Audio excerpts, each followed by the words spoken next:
Hello guys, in this video I will show you how to remove background from pictures, and it is really needed for most of you guys. So before I'm doing this, please subscribe to the channel in order to keep up the content.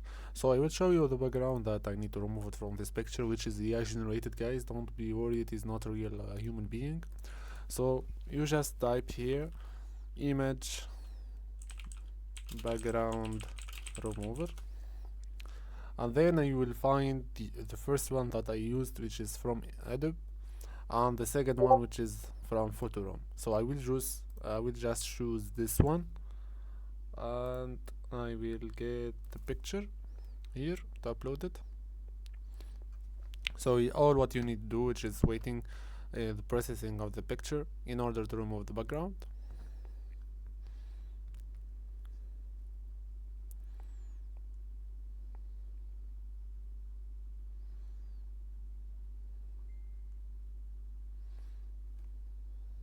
So that's it, guys, how you get the removed background. All what you need to do, which is download after that, and it is the background moved. I hope you liked the video. Please subscribe to the channel, like and share to the video.